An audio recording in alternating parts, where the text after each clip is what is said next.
Okay,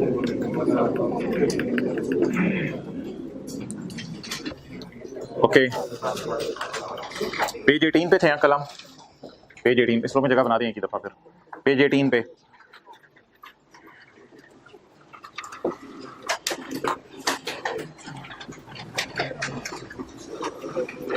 अच्छा, ये कल हम इंग्लिश पढ़े थे। इस इंग्लिश को क्या कहेंगे? इस इंग्लिश का कोई ना कोई नाम रखना पड़ेगा। थोड़ा सा जरा पिक्चर जहन में लाएं। ये नोट का नंबर कौन सा है? 4 चल रहा है। 4 चल रहा है ना। आगे 4 में तफसील है, 4.5, 4.5.3, 4.5.4 तफसील है आगे, सब नोट्स हैं जिसको आप कहते हैं। लेकिन मेन नोट ये कौन सा चल रहा है? 4। और वो जो इनटेंजिबल्स का नोट था जिसमें फिगर्स थी 25, वो नंबर याद नहीं करने, ऐसे ही पूछ रहा हूं आपसे। वो जिसमें डब्बा सा बना हुआ था और सारे इंटेंजिबल्स आ रहे थे, वो कौन सा नोट था? 25, काफी नीचे था। और वो जो फिगर आ रही थी वो बैलेंस शीट के फेस पे भी नजर आ रही थी। ये जो नोट्स चल रहे हैं 4, 4.5.3, जरा देखते हैं इस अंग्रेजी का कोई हम नाम रख सकते हैं? है तो ये नोट्स के अंदर ही है, ये नोट्स के अंदर ही 4.5.3 ऊपर जाते हैं। जरा 4 की हेडिंग ढूंढते हैं कहीं। 4 की हेडिंग होनी चाहिए ना, कि ये 4 चल क्या रहा है, पता नहीं 4 ही नहीं खत्म हो रहा। 4 की हेडिंग क्या है? लें जी, 4 की हेडिंग बताएं जी। समरी ऑफ, फिर आगे पता नहीं 4.1, 4.2, 3, 4 चलते चलते वो नीचे तक पहुंचा हुआ है। अकाउंटिंग पॉलिसीज, बोले अकाउंटिंग पॉलिसीज। तो अकाउंटिंग पॉलिसीज को डिस्क्रिप्टिव फॉर्म में प्रेजेंट किया जाता है या टेबल बनाया जाता है? डिस्क्रिप्टिव फॉर्म में प्रेजेंट किया जाता है। तो ये जो सारी इंग्लिश लिखी हुई थी, जिस इंग्लिश को कल हमने पढ़ा था, इसका नाम जरा अपनी किताब में आके देखते हैं, क्योंकि ये सारी इंग्लिश मैंने आपको बताया था पेज नंबर 18 पे मैंने डाल दी है। इसका नाम जरा अपनी किताब में आके देखते हैं। तो क्या है जी? Intangible note on accounting policies. Clear? Intangible note on accounting policies. अच्छा, अब आप मुझे ये बताएं कि जब आईकैप के सवाल की रिक्वायरमेंट हो नोट बनाएं, तो क्या हम ये इंग्लिश वगैरह लिखने लग जाएंगे या इस इंग्लिश के लिखे बगैर हम वो जो डब्बा बना रहे थे 2 दिन से वो बनाएंगे? डब्बा बनाएंगे, जिसमें कल मेरे ख्याल से लाइसेंस आ रहा था, कल उसके अंदर वेबसाइट आ रही थी और R&D का प्रोजेक्ट आ रहा था। तो वो जो डब्बा बनाना है, क्या वो बनाया करना है नोट्स में या इंग्लिश भी लिखा करनी है? इंग्लिश नहीं लिखनी। जब भी पेपर में सवाल आएगा नोट बनाए तो क्या करना है? सिर्फ डब्बा बनाना है। इन रेयर सर्कमस्टांस, आज तक कभी आईकैप की हिस्ट्री में नहीं मांगा गया, लेकिन अगर खुदा ना खास्ता सवाल की रिक्वायरमेंट में एक लाइन एक्स्ट्रा डली हो, also prepare notes on accounting policies, तो फिर ये वाली इंग्लिश भी हमें लिखनी पड़ सकती है। ये वाली इंग्लिश भी हमें लिखनी पड़ सकती है। ये इंग्लिश भी मजबूरन हमें लिखनी पड़ सकती है। क्लियर होगी ये बात? अब अगर हम ऐसे ही जरा 4-5 मिनट लगा लें अपने कल वाले सवाल पे और कल वाले सवाल का नोट ऑन अकाउंटिंग पॉलिसीज बनाने की कोशिश करें, तो वो जरा ट्राई करते हैं। कल वाला नोट निकाल लें, डब्बे वाला। मैं भी इधर सॉल्यूशन में निकाल लेता हूं। क्या नाम था? जिंक।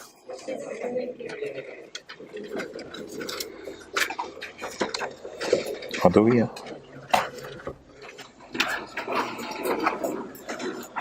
भाई, को बात समझ आ रही है? मैंने बात की क्या है? समझ आ गई है कि कब ये अंग्रेजी लिख के आनी है? जब कभी नोट ऑन अकाउंटिंग पॉलिसीज का लफ्ज आए। लेकिन वैसे तो लफ्ज नहीं आता। क्या पूछा? In accordance with the requirements of prepare a note on, बस कोई लिखा हुआ है also prepare note on accounting policies. एक बात लिखी हुई, टोटल का कॉलम नहीं चाहिए। वो जो तीनों का टोटल एंड पे कर देते होते हैं, वो टोटल का कॉलम नहीं चाहिए बस।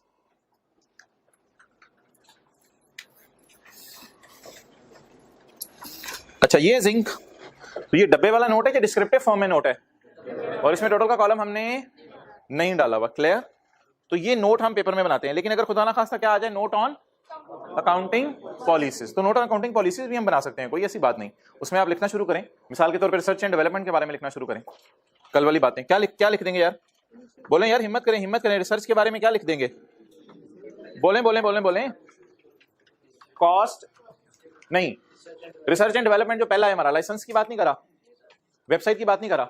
Development cost are recorded as intangible when the following criteria are, ये बात लिख देनी चाहिए, क्योंकि रिसर्च एंड डेवलपमेंट वाले प्रोजेक्ट में रिसर्च एंड डेवलपमेंट चल रही है।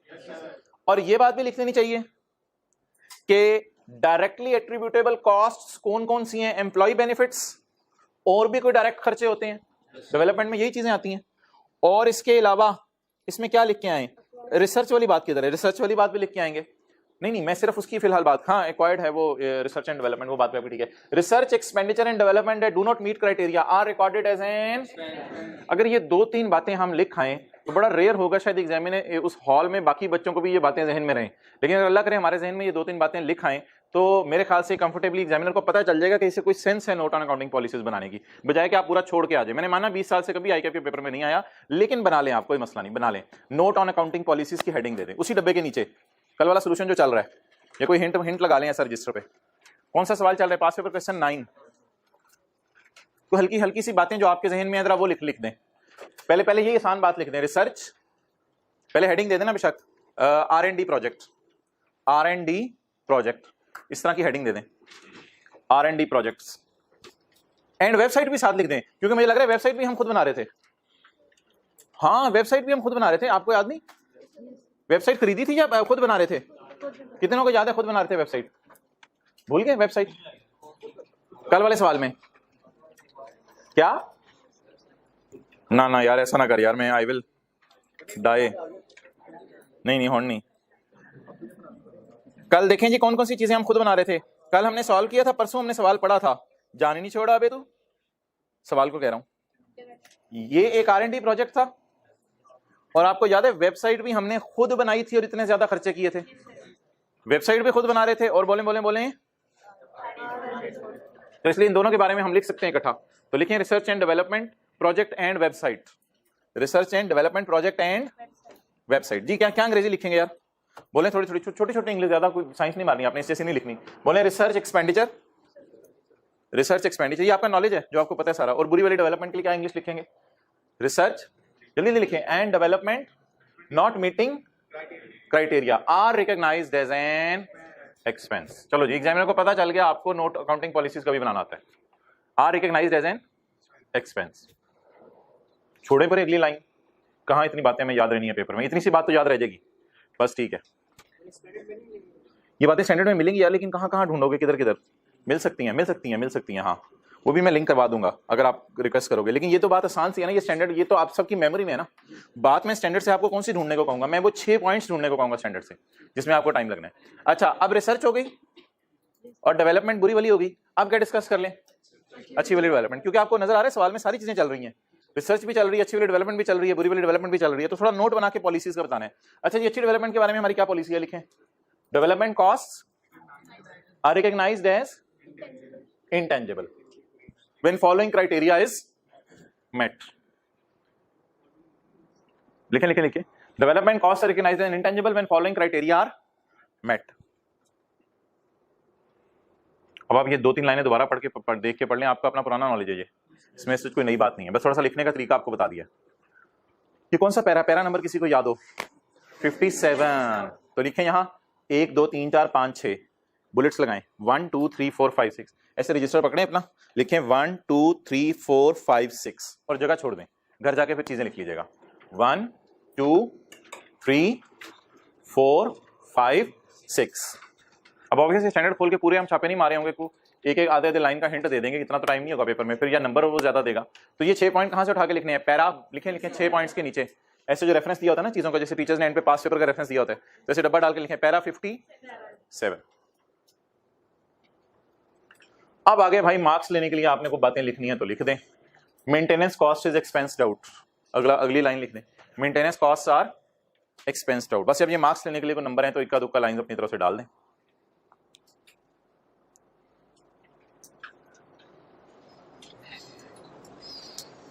ओके अच्छा जी, अब आगे चलें जी। अब अगली हेडिंग विशाखा आप लाइसेंस की दे दें, लाइसेंस की।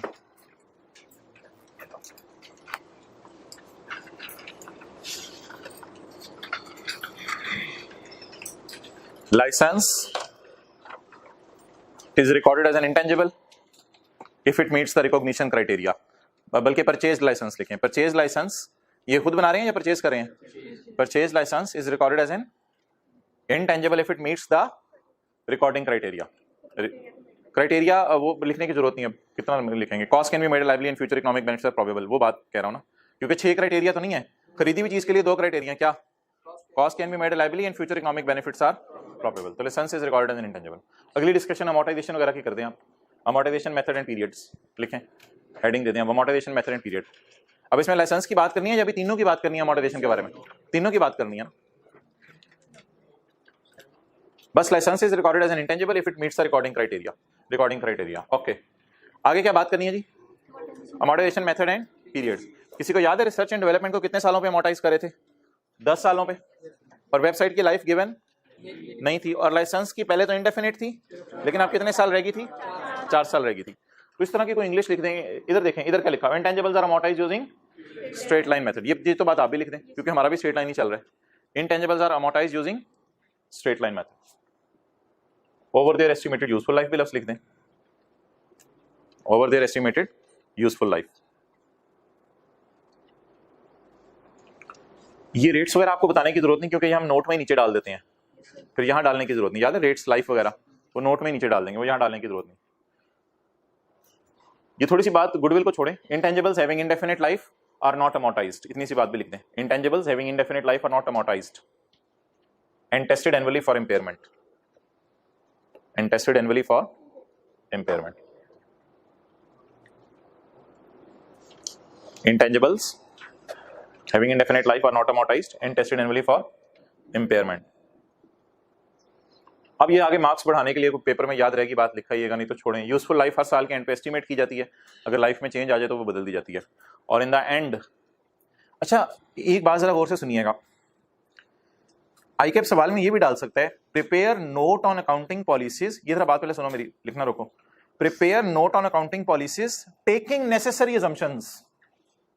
टेकिंग कहते हैं assumptions लेते हुए नोट बना दो, नोट पॉलिसीज का नोट बना दो। assumptions का क्या मतलब है? फिर हम कुछ अपनी तरफ से भी assumptions लेके बात लिख सकते हैं। जैसे मैं मिसाल के तौर पे, इस सवाल में कोई ऐसा सीन तो नहीं था कि खरीदने के महीने में पूरी अमोर्टाइजेशन और बेचने के महीने में अमोर्टाइजेशन, ऐसी कोई लाइन सवाल में लिखी हुई थी।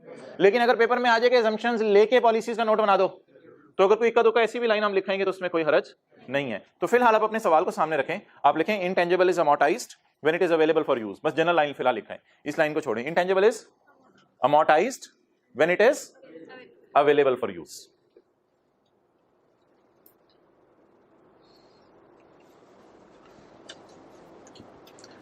अब लाइसेंस एक्वायर्ड वाला था, उसकी डिस्कशन हमने कर ली, और वो जो दूसरे दो थे वो इंटरनली जनरेट वाले थे। इंटरनली जनरेट वाले से मेरे ख्याल से कुछ मार्क्स आपके बन जाएंगे, क्योंकि उसमें रिसर्च के बारे में भी आप लिख के आए हैं, डेवलपमेंट अच्छी बुरी के बारे में भी लिख के आए हैं। तो ये मोटा मोटा सा है, कोई आधा एक सफा बन जाएगा। कम से कम आप इतना लिखेंगे तो उसको पता चल जाएगा नोट ऑन अकाउंटिंग पॉलिसीज आपको बनाना आता है। तो नोट ऑन अकाउंटिंग पॉलिसीज इस सारे सफे के ऊपर लिख लें। ये नोट सिर्फ तब बनाना है जब सवाल में वाज़ेह तौर पे मांगे। आज तक 20 साल में कभी नहीं मांगा। ये नोट सिर्फ कब बनाना है? जब सवाल में मांगे। इस नोट का नाम क्या होगा? Notes on accounting policies.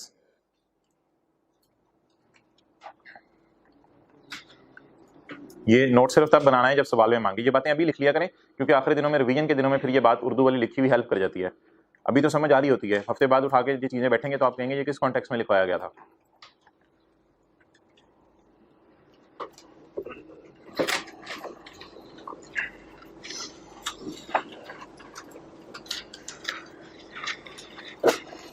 अच्छा जी, अब स्टैंडर्ड को कैसे यूज करना है? ये मैं SIC 32 खोल रहा हूँ या IAS 38 खोल रहा हूँ? ये आपको कहाँ मिलेगा? पार्ट A1 में या A2 में? पार्ट B में नहीं मिलेगा। पार्ट A1 में IFRS है और A2 में IAS है। तो जो आपके पास घर में 5 किताबें पड़ी होंगी, उस 5वीं में से दूसरे नंबर वाली किताब A2, उसमें से आपको मिलेगा ये। ओके, मैं जो पैरास मैंने जो सर्कल किए हैं ना, वो पैरा नंबर आप अपने रजिस्टर पे लिखते रहिएगा। तो अपने रजिस्टर पे हेडिंग दे दें para numbers IAS 38, para numbers IAS 38। अच्छा जी, जब ये हम स्टैंडर्ड खोलते हैं, अगर अभी स्टैंडर्ड नहीं लिए तो IAS 38 ओरिजिनल लिख के गूगल से डाउनलोड कर लें। IAS 38 ओरिजिनल के नाम से, यानी ओरिजिनल स्टैंडर्ड आप डाउनलोड कर लेंगे। इसमें ये IN वाले पैराज होते हैं। IN क्या होता है? इंट्रोडक्शन वगैरह, इसको छोड़ें, ये पैराज आपने कुछ नहीं करने। IN इंट्रोडक्शन, यहां से फॉर्मली ये पैराज शुरू हो रहे हैं। तो इसमें डेफिनेशंस वाला पैरा मैं जरा ढूंढ लूं, ये पैरा 8, डेफिनेशंस वाला पैरा लिखें जी, पैरा 8। सबसे पहले पैरा कौन सा आपके लिए रेलेवेंट होगा?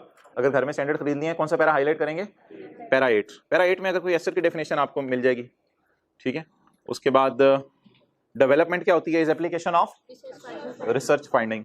तो ये ऐसे ही आप अंडरलाइन कर लीजिएगा, कॉस्ट की डेफिनेशन है, डिप्रिशिएबल अमाउंट की डेफिनेशन है, रिसर्च की डेफिनेशन मिल जाएगी। रिसर्च इज जस्ट प्लानिंग, और बस ठीक है, कोई खास और डेफिनेशन ऐसे हाईलाइट करने की जरूरत नहीं है। एक्टिव मार्केट की थी इधर, एक्टिव मार्केट की डेफिनेशन,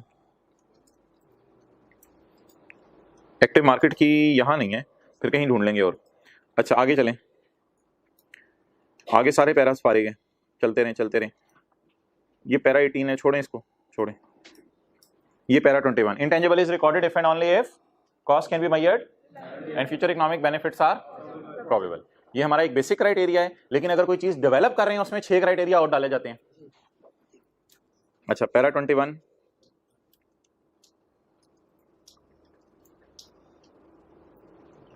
ये क्या है पैरा? ये छोड़ें 54, ये क्या है para? Examples of research. Para 56, ये 57 क्या है? Examples of development. ना ना ना ना ना, डेवलपमेंट कौन सा 6 क्राइटेरिया पूरा करे? अच्छी वाली डेवलपमेंट। डेवलपमेंट कौन सा 6 क्राइटेरिया पूरा करे? पैरा 57। ये असल में खोल के हमने लिखना था अभी, वो जो मैंने जगह छुड़वाई थी आपको 6 पॉइंट्स की। और ये क्या है? Para 59, examples of development activities. तो डेवलपमेंट की एग्जाम्पल्स 59 में और उसकी एग्जाम्पल 56 में। ये क्या है? 66, आपको मैंने पढ़ाया था 66। परचेज डेसेट IS 16 में आपने क्या पढ़ा था? ट्रांसपोर्टेशन ऐड होती है, इंस्टॉलेशन ऐड होती है, नॉन रिफंडेबल टैक्सेस ऐड होते हैं। ये तो आपने IS 16 में पढ़ा था। तो इंटरनली जनरेट में क्या खर्चे आते हैं? Employ benefits, materials, fees to register. तो ये खर्चे बोले एसेट की कॉस्ट का पार्ट बन जाते हैं। क्लियर? तो कौन कौन सी चीजें cost of internally generated intangible का पार्ट बनती हैं? ओके यार, एक पैरा है जो किताब में नहीं डाला हुआ, ICAP ने भी अपनी किताब में नहीं डाला हुआ, लेकिन एक क्वेश्चन में इसने टेस्ट किया हुआ है, और ये बड़ी भयानक बात है। आपने इसको बड़े अच्छे तरीके से याद करना है। पैरा 67, ये इंटेंजिबल्स में भी मैंने आपको बताई थी। आपको पता है कि initial operating losses, staff training और एडमिन और सेलिंग एसेट की कॉस्ट का पार्ट नहीं बनते। ये जबानी पता है, सबको पता है। सेलिंग एडमिन भी एसेट की कॉस्ट का पार्ट नहीं बनते, इनिशियल ऑपरेटिंग लॉसेस भी पार्ट नहीं बनते, और स्टाफ ट्रेनिंग भी ऐसे। तो ये आपको नोट करने की जरूरत नहीं, सारी बातें आपको पता है। एक बात इसमें बड़ी अजीब है, अगर एडमिन सेलिंग का खर्चा डायरेक्टली एट्रीब्यूट कर सको, अनलेस का मतलब है फिर आपको उसको एसेट की कॉस्ट का पार्ट। ये बात वेबसाइट कॉस्ट में मैंने थोड़ी सी बताई थी, और ये इंटेंजिबल्स के लिए भी है। तो अब एक सवाल आज मैंने होमवर्क में देना है, उस सवाल को होमवर्क में देने से पहले मेरी बात सुन लें। एडमिन सेलिंग अगर वैसे लिखा हो तो एडमिन सेलिंग को आपने एसेट की कॉस्ट का पार्ट, लेकिन अगर लिख दे admin and selling expenses are directly attributable to the construction of intangible या डेवलपमेंट, और फिर आपने उसको एसेट की कॉस्ट का पार्ट। और उसकी एक मिसाल दी थी कि प्रोडक्शन मैनेजर 6 दिन आता है, हमने उसे कहा संडे को आओ 20,000 रुपया और ले लो, तो फिर ये डायरेक्टली एट्रीब्यूट किए जा सकते हैं। तो एक बहुत बड़ी बात, एडमिन सेलिंग एक्सपेंसेस अगर डायरेक्टली एट्रीब्यूट किए जा सकें तो इनको भी एसेट की कॉस्ट का पार्ट बनाना है। ये बात शायद थ्योरी में किताब में कहीं नहीं लिखी हुई, लेकिन पैरा 67 टिक करा दिया। बस इट्स ओवर। आगे डिस्क्लोजर्स देख लेते हैं। बाकी फाइनाइट लाइफ, इंडेफिनिट लाइफ, ये सारी बातें स्टैंडर्ड में हैं, लेकिन वो आपको अब याद है ज़बानी, वो यहां से ढूंढने या टिक करने की जरूरत नहीं है। अब हम वो जो नोट्स में डब्बा बनाते हैं ना, डब्बा, बस उस डब्बे के बारे में देख लेते हैं। पैरा 118 लिख लें। अगला पैरा 118, नोट का जो डब्बा होता है उसे नोट भी कहते हैं और उससे डिस्क्लोजर भी कहते हैं। उसे नोट को, नोट का अदर नाम लिख लें, नोट मींस डिस्क्लोजर। वो जो नोट वाला डब्बा बनाते हैं उसका दूसरा नाम क्या है? डिस्क्लोजर। बताओ, an entity shall disclose the following for each class of intangible का क्या मतलब है? Land, building, plant and machinery या लाइसेंस, सॉफ्टवेयर वगैरह। Distinguishing between and others. Okay, जैसे लाइसेंस हमारे कल परचेज थे और website internally. Whether the useful life is finite और इंडेफिनिट, ये आप बता दें। अमोर्टाइजेशन मेथड वगैरह बता दें। ग्रॉस कैरिंग अमाउंट, वो जो हम डब्बा बनाते हैं, gross carrying amount and any accumulated at beginning and at opening वाली भी और क्लोजिंग वाली भी। Line items of SOCI in which amortization is included. Line items of SOCI in which amortization is included. क्या मतलब? हो सकता है अमोर्टाइजेशन को आपने जो है वो एडमिन एक्सपेंसेस में डाला हो, आपका इंटेंजिबल ऐसा हो जो एडमिन में यूज हो रहा हो सकता है अमोर्टाइजेशन को आपने कहां डाला हो? बोले कॉस्ट ऑफ सेल में डाला हो, इंटेंजिबल आपका फैक्ट्री में यूज हो रहा हो। बहरहाल ये लाइन आइटम्स ऑफ एसओसीआई या P&L आपको कब पता चलेंगे, जब आप फाइनल अकाउंट का टॉपिक पढ़ेंगे। तो फिलहाल इसको जरा छोड़ दें बेशक। और रिकॉन्सिलिएशन, वो जो रिकॉन्सिलिएशन बनती थी वो असल में रिकॉन्सिलिएशन है जो हम बनाते हैं पूरे डब्बे में। उसमें हम क्या डालते हैं, एडिशंस भी डालते हैं, इंक्रीज भी डालते हैं रिवैल्यूएशन की वजह से, उसमें इंपेयरमेंट लॉसेस भी डालते हैं। बहरहाल ये बातें पढ़ने की जरूरत नहीं, लेकिन आप मुझे बता दें वो कौन सा पैरा है स्टैंडर्ड का जिसमें डिस्क्लोजर्स डिस्कस हुए हैं? पैरा 118 और पैरा 119। कल मैंने आपको बता दिया था हमारी classes land, building, plant and machinery है या brand names, message, computer software licence, ये वाली हमारी क्लास ऑफ एसेट्स है। बस इट्स ओवर। अच्छा, अब मोटा मोटा अगर मैं आपसे पूछूं, मैंने आपको पैरा 8 बताया है, कौन सा था para 8? Para 21 cost can be measured, para 56 research की examples, para 57 6 criteria, para 59 development की एग्जांपल्स, पैरा 66 कौन कौन सी चीजें एसेट की कॉस्ट का पार्ट बननी है, पैरा 67 सेलिंग एंड एडमिन जो डायरेक्टली एट्रीब्यूट हो जाएं वो एसेट की कॉस्ट का पार्ट बनेंगे, जो डायरेक्टली एट्रीब्यूट हो सके, वरना जनरल रूल पे नहीं बनेंगे। और पैरा 118 और 119 डिस्क्लोजर के बारे में पढ़ा, लेकिन इस पैरा 118 119 की कभी जरूरत नहीं पड़ी। आज आगे ना 3 पैराज हैं बस, 56 57 और 59। पेपर में ज्यादा से ज्यादा इनकी जरूरत पड़ सकती है, इनको जरा ज्यादा टिक कर लें। 56 57 और 59 क्या चीज स्टैंडर्ड लेके जाना पेपर में अलाउड है। SIC 32 आपके सामने मैंने खोल के ही आपको सॉल्व करवाया, स्टैंडर्ड में से बार बार हम देख रहे थे, वो सारी चीजें याद तो नहीं कर सकते, पता नहीं क्या स्ट्रेस टेस्टिंग और पता नहीं क्या क्या डाला हुआ था उसमें, वो भी स्टैंडर्ड से खोल के देख रहे थे हम। और ये जो पैराज मैंने आपको 3 टिक कराए ना 56 57 59, इनको MCQs में आपको हेल्प मिलेगी। MCQs का मैं दिन अभी बता दूंगा, जरा बुक्स पे काम चला है वो एक दफा मैं पब्लिश करने के लिए दे दूं। ओके जी, आ जाएं। एक्सचेंज ऑफ एसेट्स हमारा थोड़ा सा रह गया, उसके बाद हम इसको क्लोज करें। नोट्स में आए पेज 17 पे।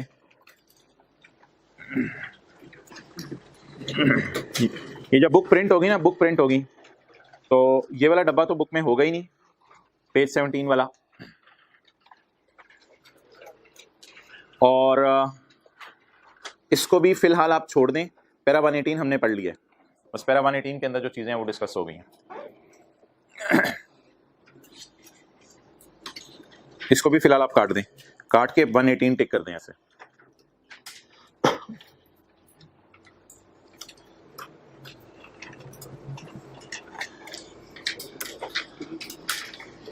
चलें जी, 5-10 मिनट लगाएं एक्सचेंज ऑफ एसेट्स पे, फिर लीज शुरू करें। अभी आप ये ना कहिएगा पास पेपर के सवाल अब हमने कौन से करने हैं। पास पेपर के सवाल जो बाकी है ना उनमें कुछ इधर उधर के टॉपिक्स भी बीच में डले हुए हैं, तो इसलिए वो करके फिर मैं आपको खुद बताऊंगा पास पेपर के कौन से सवाल आपने करने हैं। एक्सचेंज ऑफ एसेट्स किधर आ रहा है?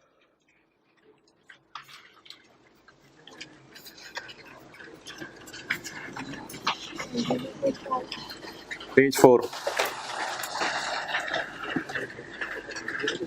ये एग्जांपल निकालें पेज 5 पे।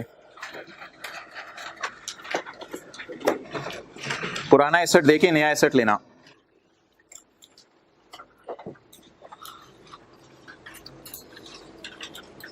स्क्रीन की तरफ देखना है।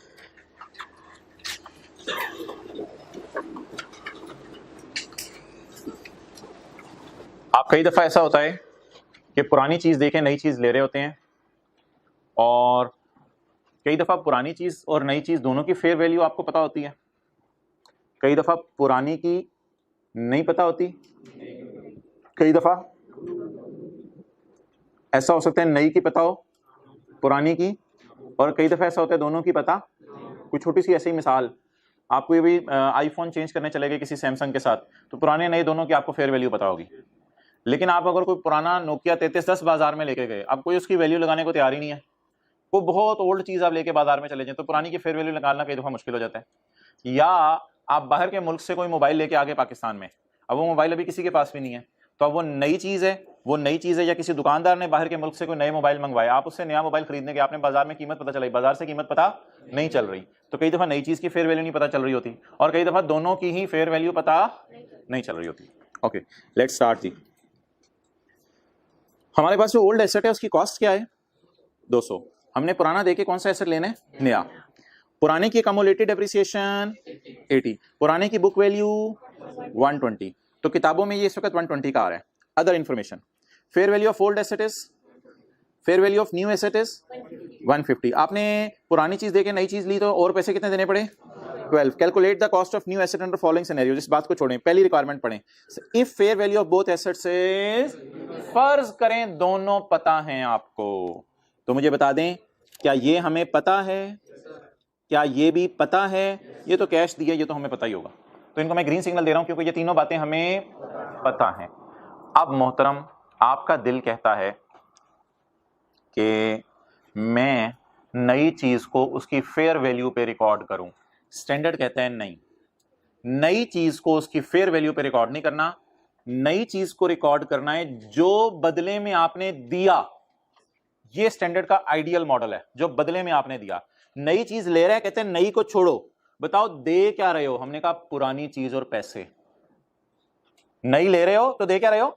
पुरानी चीज और, कहते हैं पुरानी की फेयर वैल्यू बताओ और पैसे बताओ, इन दोनों को जमा करो, ये आपकी नई चीज की प्राइस है। हमने कहा नई की फेयर वैल्यू क्या करें? कहते हैं उसको छोड़ो यार, मुझे नई की फेयर वैल्यू से कंसर्न नहीं। आइडियल मॉडल आपके जहनों में आता था कि नई को उसकी फेयर वैल्यू पर रिकॉर्ड करें। स्टैंडर्ड कहते हैं नहीं, मैं ये जानना चाह रहा हूं दुकानदार ने आपसे लिया क्या, वो असल में इसकी फेयर वैल्यू है जो दुकानदार ने आपसे लिया क्या? दुकानदार ने पैसे लिए और पुरानी चीज ली। और जब पुरानी चीज लेगा दुकानदार तो उसकी बुक वैल्यू से कंसर्न नहीं होगा। जब पुरानी चीज लेगा दुकानदार तो उसकी किससे कंसर्न होगा? फेयर वैल्यू से कंसर्न होगा। ओके, अब आप मुझे बता दें जी, जनरल एंट्रीज अगर मैं आपसे पूछना चाहूं, आप लोग नीचे सोल्यूशन की तरफ मत देखें, जनरल एंट्रीज में आपसे पूछना चाहूं तो ये जो मेरा सिनेरियो 1 बन रहा है, सिनेरियो 1, इसमें जनरल एंट्री क्या बनेगी जी? न्यू एसेट डेबिट होगा, एसेट न्यू जी, पुराने की बीवी नहीं, पुराने की बीवी नहीं, पुराने की फेयर वैल्यू बोलें 130, और पैसे कितने दिए? तो जो नया आया उसकी प्राइस हमें चाहिए या पुराने की फेयर वैल्यू जमा कैश? अच्छा जी, क्या बन गया? 142 पे नया एसेट रिकॉर्ड हो गया। पुराना किताबों से निकालना है, पुराना किताबों से निकालने के लिए पुराने की फेयर वैल्यू नहीं देखनी। ये अब इस डेटे में कहीं यूज नहीं हुआ 130, नए की फेयर वैल्यू यूज नहीं हुई, सॉरी नए की फेयर वैल्यू ये वाली यूज नहीं हुई कहीं 150। अच्छा जी, पुराने की कॉस्ट कितनी है? एसेट क्रेडिट ओल्ड वाला किससे कर दें? 200 से। अकामुलेटेड डेप्रिसिएशन डेबिट 80 से। कैश बोलें कितना गया? 12 से कैश गया। अच्छा, अब बैलेंसिंग बता दें। 212 इधर पड़ा है, इधर तो काफी हाई फिगर पड़ी है, तो नहीं हाई फिगर नहीं। कितना क्या लॉस आ रहा है, गेन आ रहा है? डेबिट साइड पे आ रहा है, प्रॉफिट एंड लॉस गेन आ रहा है।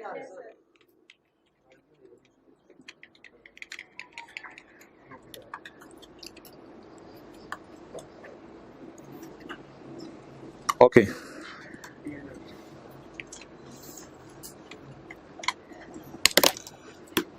चलिए आप लोग नोट कर लें फिलहाल। एसेट नया तो डेबिट करें ना उतनी देर।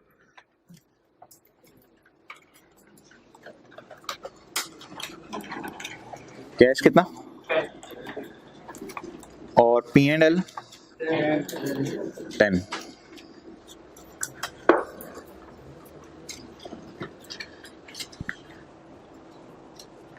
Asset debit 142, accommodation debit 80, P&L credit 10, cash 12, asset hold 120।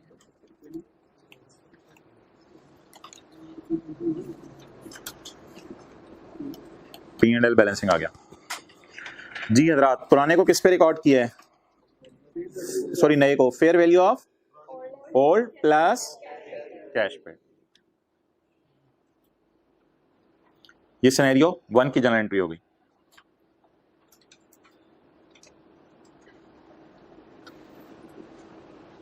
Okay, आगे चलें जी। सिनेरियो 2, सिनेरियो 3 मैंने मिटा दिया, इधर देखें, सिनेरियो 1 भी मिटा दिया। अब हमारे पास कौन सा सिनेरियो है? सिनेरियो 2। पढ़ें जी। फेयर वैल्यू ऑफ ओनली, आपको गिवन ही नहीं कि फेयर वैल्यू है, पुरानी चीज को इतनी पुरानी है कि उसकी फेयर वैल्यू पता ही। अब जरा गौर से देखिएगा व्हाइट बोर्ड के ऊपर, मोहतरम ये हमें पता ही नहीं है। अब जहन में ऐसी पिक्चर लाएं कि ये पेपर में गिवन है लेकिन सिनेरियो 1 के लिए गिवन थी, अब हमें ये पता ही। अब जरा सिनेरियो 2 पढ़ें, इसकी English. Fair value of only new asset is given, यानी ओल्ड की गिवन ही। अब मजबूरन हमें क्या करना पड़ेगा, नए एसेट को पुराने की फेयर वैल्यू जमा कैश पे रिकॉर्ड करें या नए एसेट को, नहीं, नए की प्राइस जमा कैश नहीं करना। अब बस नए को नए की फेयर वैल्यू पे रिकॉर्ड करते हैं जी। उसकी एंट्री क्या बनेगी बताएं। सिनेरियो 2 की जनरल एंट्रीज कराऊं मैं। न्यू एसेट डेबिट कितने से 1, कोई जमा माइनस नहीं करना पड़ेगा 150, और बाकी उसी तरह एंट्री। पुराने की डेप्रिसिएशन को फारिग करें, पुराने को किताबों से निकल जाओ, कैश पे करेंगे आप, पे जरूर करेंगे, ये नहीं कि पे नहीं करना, ऊपर ऐड नहीं करना था बस।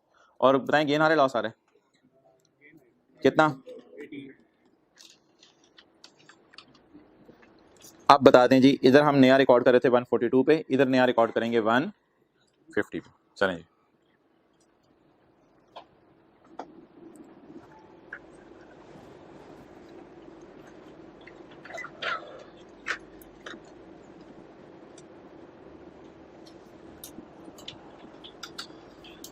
और आखिरी चीज,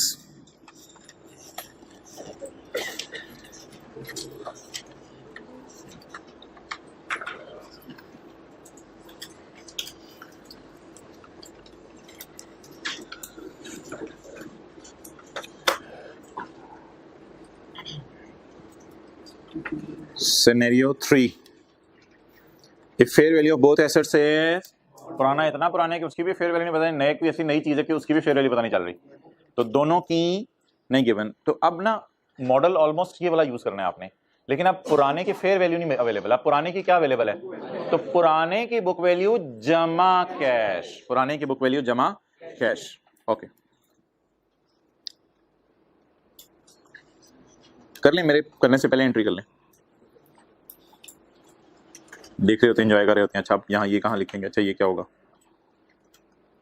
जी। सिनेरियो नंबर 3, नया एसेट किस पे रिकॉर्ड करना है जी, पुराने की बीवी बताएं 120, जमा कैश 12, कितना हो गया 132, अकमुलेटेड डेप्रिसिएशन 80, और आगे बताएं जी। कैश, कैश तो गया आपके पास से कितना 12, और एसेट होल्ड, इसमें गेन लॉस नहीं आएगा मेरे ख्याल से, क्योंकि वो बुक वैल्यू पे रिकॉर्ड हो गया, इसलिए गेन लॉस नहीं आया।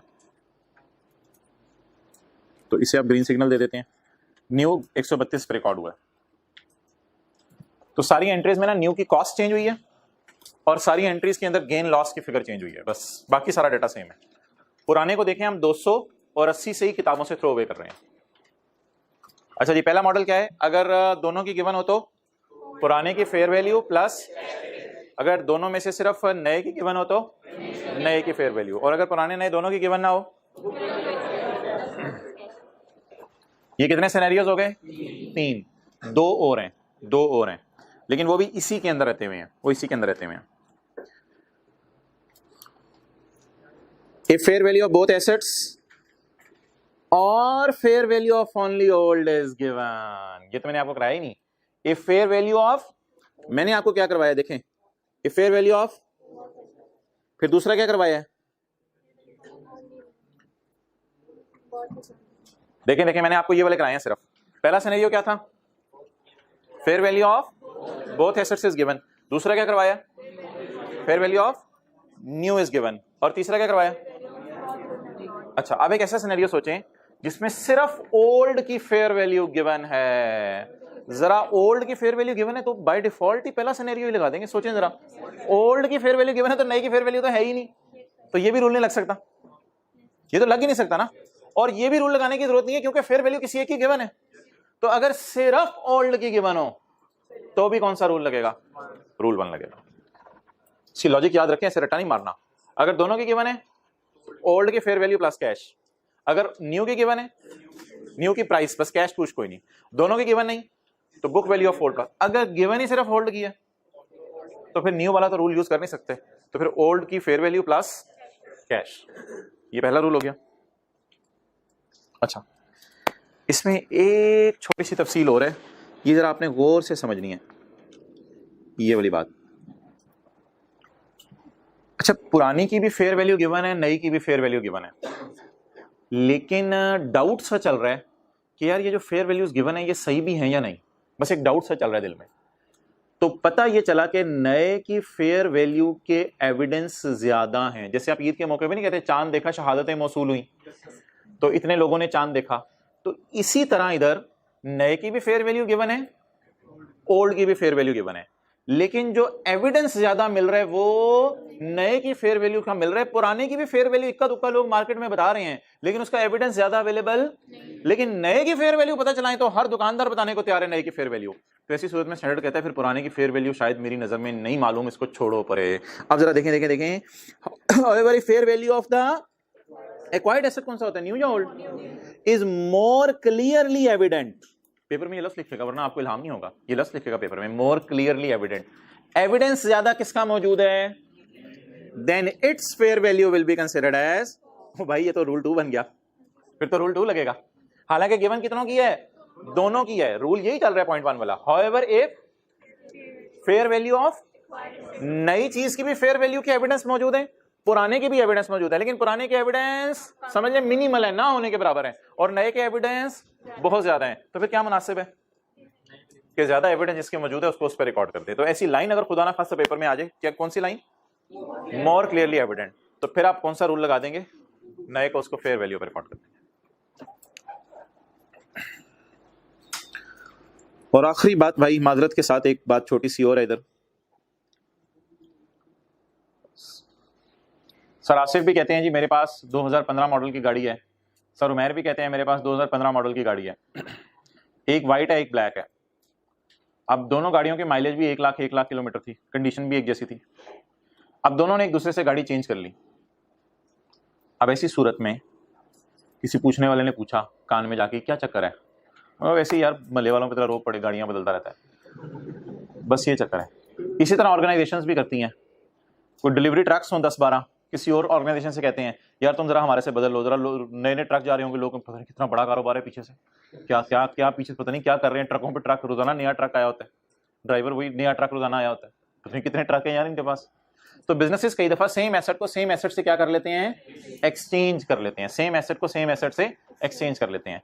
तो ऐसी सूरत के अंदर भी आपने क्या करना है, ऐसी सूरत में कहते हैं ट्रांजैक्शन में कमर्शियल नियत की कमी पाई जा रही है। कमर्शियल नियत नहीं होती, कमर्शियल नियत होता है प्रॉफिट कमाना बेच के, ऐसी ट्रांजैक्शन में कमर्शियल नियत की कमी पाई जा रही होती है। जैसे कभी कभी होता है ना साथ वाले में विटामिन की कमी पाई, तो ऐसे ऐसे कितनी ज्यादा लिखना देखें, ऐसे ऐसे ट्रांजैक्शन में कमर्शियल नियत की, तो अगर ट्रांजैक्शन में कमर्शियल नियत की कमी पाई जा रही है तो फेयर वैल्यू देखने की जरूरत, आपने रूल कौन सा लगाना है, 3। ये भी लाइन पेपर में लिखी होगी, जो दो पेपर में लाइन लिखी होगी मैं डबल अंडरलाइन कर रहा हूं, ये लाइन फिर पेपर में लिखी होगी, पता चलेगा आपको, ये सिनेरियो लगेगा। इफ ट्रांजैक्शन लैक्स, लैक्स का क्या मतलब है, लैक ऑफ विटामिन, कमी पाई जा रही है किस चीज की, कमर्शियल नियत की, means no cash flow change expected. एक ऑर्गेनाइजेशन ने दूसरी ऑर्गेनाइजेशन को डिलीवरी ट्रक दे दिए तो किराया ज्यादा आने लग जाएगा, ना ना ना ना ना, सामान उसी तरह आप शिफ्ट किया करेंगे। No cash flow change expected, sir Umair और सर आसिफ उतनी कंजम्पशन हुआ करेगी गाड़ी में, उतना ही पेट्रोल इस्तेमाल हुआ करेगा क्योंकि इंजन गाड़ियों का सेम है। No cash flow change is expected after exchange. Example given truck for a, तो ऐसी सूरत में बुक वैल्यू ऑफ ओल्ड, अगर कोई कैश पे करें तो आप उसे प्लस कर दें। ऐसी सूरत में से आमतौर पर कैश पे ही नहीं होता। ओके अच्छा, इसमें यहां बार बार माइनस क्यों लिखा हुआ है, माइनस माइनस, अगर खुदा ना खासा पेपर में यहां लफ्ज लिखा होता है कैश, तो ऐसी सूरत में होता यह है कि पुरानी चीज जरा महंगी होती है, तो फिर नई चीज जब आप लेते हैं जाके तो आपको बल्कि उल्टे पैसे मिलते हैं। तो फिलहाल पेड है, इसलिए पेड के साथ लिख लें प्लस, और अगर खुदा ना खासा इधर कैश क्या हो रहा होता, रिसीव हो रहा होता, तो हमने क्या लिखना था फिर, माइनस, जगह जगह माइनस लिखना था। फिलहाल हमने यहां और यहां प्लस का साइन क्यों लगाया है, यहां भी ऊपर लिखें प्लस के ऊपर पेड, और यहां भी प्लस के ऊपर लिखें पेड, लेकिन अगर खुदा ना खासा रिसीव्ड का सिनेरियो होता तो प्लस की जगह माइनस करते।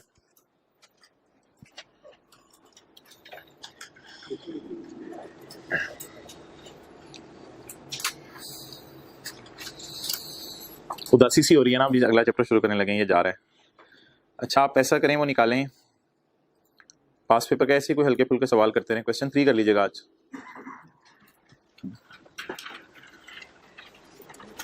मजे का सवाल है, आपको एंजॉय करेंगे। क्वेश्चन 3,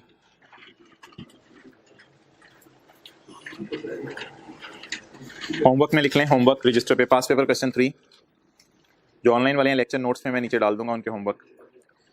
अच्छा, इसके बाद अब आए क्वेश्चन बैंक। हमारी बुक में ही है, ये आई कैप का क्वेश्चन बैंक था। कुछ हल्का फुल्का आपको बता दें ये सवाल कैसे करना है, ये पहले खुद ट्राई कर लेंगे, जनरल एंट्रीज खुद ट्राई कर लेंगे। बस मैं दो चीज़ों को हाईलाइट कर देता हूँ, इंक्लूडेड इन कॉस्ट और admin costs that are not considered directly attributable to research and included in cost or admin costs that are considered to be, बस ये कुछ चीज हाईलाइट करनी है, ये आपको आज मैंने सिखा दी है। उम्मीद है आप सोल्यूशन देखेंगे तो आपका सोल्यूशन 100% मैच कर जाएगा जो आपने रजिस्टर पे किया होगा। तो ये जो दो लफ्ज है ना, ये जरा हाईलाइट करने हैं, directly attribute, not directly attributed, और इधर क्या लिखा हुआ है, admin costs are considered to be directly attributed.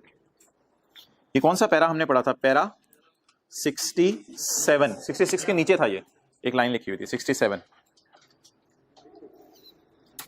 दो सवाल हो गए, पास पेपर का क्वेश्चन 3 और क्वेश्चन बैंक वाला क्वेश्चन 6। बांटो भाई आज के नोट्स। अच्छा, लीज का भी मैं आपको चैप्टर नहीं दे रहा, कुछ आई कैप से सिलेबस के एतबार से बातें चल रही हैं, वो फिर फाइनल होती हैं तो मैं लीज का चैप्टर दूंगा। फिलहाल आपको डेली के क्लास नोट्स ही मिलेंगे। बांटो ये सफ़ा, ये आज के नोट्स का पेज नंबर 2 होगा। आज के नोट्स में जो पेज 1 है वो IS 38 की जो हमने आज बातें पढ़ी हैं वो होंगी। आज के नोट्स का पेज नंबर 2 निकाल लें।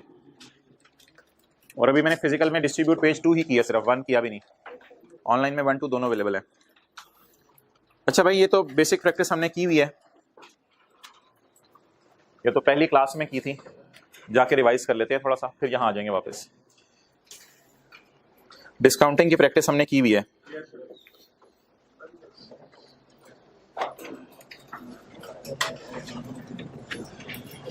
कहाँ की थी, मैंने कहा था लिख लेते हैं, याद रहेगी। वो तो की थी, लेकिन उसमें की किस जगह पे थी,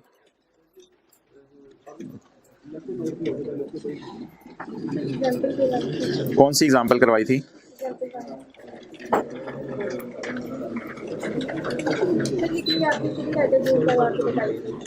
हाँ, लेकिन मैंने रिकॉर्ड के लिए लिख ली थी।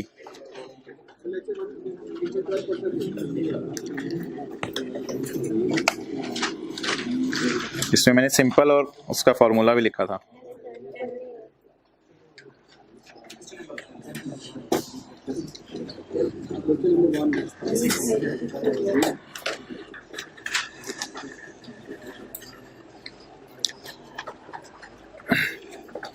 ये मिल गई।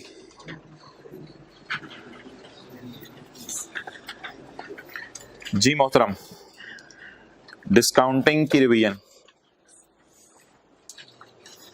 पहली क्लास में हमने बात की थी। 500 रुपया मिलेगा मुझे या मैं पे करूंगा, जैसे मर्जी समझ लें, छोड़े परे, इधर से देखो। अभी और तो इस तरह की मिसाल करते हैं। 500 रुपया हमने पे करना है पहले साल के एंड पे, दूसरे साल के एंड पे, तीसरे साल के एंड पे और चौथे साल के एंड पे। और डिस्काउंट रेट कितने % है, तो इधर ऊपर देखें। अगर मैं प्रेजेंट वैल्यू इसकी निकालूं यकम जनवरी ईयर 1 को, तो अब आप मुझे बता दें कितनी नंबर ऑफ पेमेंट्स हैं जिनको डिस्काउंट करना है, कितनी नंबर ऑफ पेमेंट्स हैं जिन्हें डिस्काउंट करना है। 1 2 3 4, 4 पेमेंट्स को डिस्काउंट करना है। और ये डिस्काउंट होकर सारी किधर आ जाएंगी, यहाँ पे आ जाएंगी। तो प्रेजेंट वैल्यू यकम जनवरी ईयर 1 को 500 एनओटी का फॉर्मूला लगाया था और इसकी डिस्काउंटिंग की थी। जवाब क्या आ गया था, 1519। 1519 को जरा ज़बानी सोचें, 2000 बनता है टोटल। 2000 अगर 4 सालों में ले तो 2000 बनता है, लेकिन अगर 2000 आप किसी बंदे से कहें मुझे अभी दे दो, तो वो अभी कितने देगा, 1519 देगा। एक ये डिस्काउंटिंग का तरीका बताया था, इसको कहते हैं एनओटी का फॉर्मूला। एक ये सिंपल डिस्काउंटिंग थी, इससे भी जवाब सेम आया था। सिंपल डिस्काउंटिंग में क्या किया था जी, वही वाला 500 है, वो जो पहले साल वाला था पहले उसको डिस्काउंट किया था, फिर दूसरे साल वाले को, फिर चौथे साल वाले को। लेकिन आप फॉर्मूला क्या लगाया था, 1 + i interest rate raise to power -n। तो किसी के नोट्स मिल नहीं रहे तो भी मैं तस्वीर खींचने का टाइम दे दूंगा।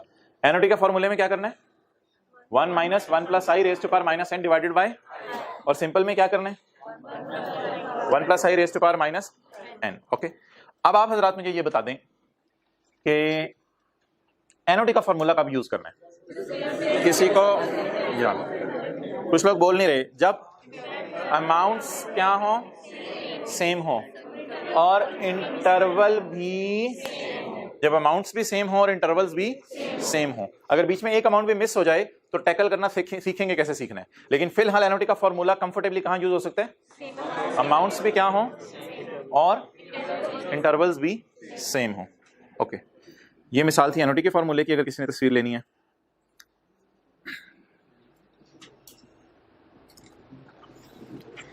ये थी सिंपल डिस्काउंट करके, जवाब सेम आया था। और ये डिस्काउंटिंग के फॉर्मूले हैं, एनओटी वाला और सिंपल वाला। चलें जी, रजिस्टर पे नया सफ़ा शुरू करें।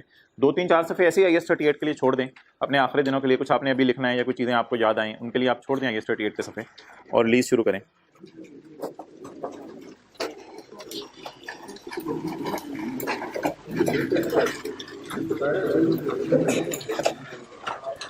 अच्छा, लीज में लिखें लेसी का लफ्ज और लेसर का लफ्ज। लेसी LESS EE और लेसर LESSOR। जी, लेसी कौन होगा? कस्टमर लिख सकते हैं हम, कस्टमर जिसको चीज लीज पे या किस्तों पे चाहिए। और लेसी के आगे लिखें कस्टमर और लेसर के आगे लिखें बैंक। लेसी के आगे कस्टमर और लेसर के आगे बैंक। तो लोगों को किस्तों पे चीजें लेने की आदत पड़ चुकी भी है, तो वो चीज जो बाजार से हमें महंगी पड़ रही हो तो हम बैंक के पास जाते हैं, जाके क्या कहते हैं 4-5 साल की किस्तें बना दो, और वो किस्तें बना देते हैं, फिर हम किस्तों में पेमेंट करते हैं। बहरहाल अभी लीज को छोड़ें, आप इस चक्कर में ना पड़े, फिलहाल डिस्काउंटिंग की रिवीजन कर लें। तो एज इट इज सेम सवाल है जैसा अभी मैंने कहा है। लीज पेमेंट ऑफ अस्सी इज पेड एनुअली इन, ये क्या मतलब है एनुअली इन एरियर्स? लीज का जो किराया है हमने जो बैंक को पे करना है वो साल के एंड पे होगा, साल के शुरू में? साल के एंड पे होगा। कितने साल की लीज है? 4 साल की। डिस्काउंट रेट या इंटरेस्ट रेट कितना है? लीज शुरू कब हो रही है? ये कैलकुलेट प्रेजेंट वैल्यू ऑन यकम जनवरी 14। यकम जनवरी 14 को हमने प्रेजेंट वैल्यू कैलकुलेट करनी है। चलें जी, लीज 14 में चलेगी, 15 में, 16 में और 17 में। किराया कब कब पे होने? एरियर। एरियर का क्या मतलब है? साल के एंड पे होने। अब कितने फिगर्स को डिस्काउंट करना है? 4 फिगर्स को डिस्काउंट करना है। चलें जी, निकालते हैं। प्रेजेंट वैल्यू बोलें ऑन यकम जनवरी 2014। ये नोट्स पे मैंने ऊपर लिखा हुआ है। ओवरऑल लेक्चर नंबर 8 है और IFRS 16 का लेक्चर नंबर 1 है।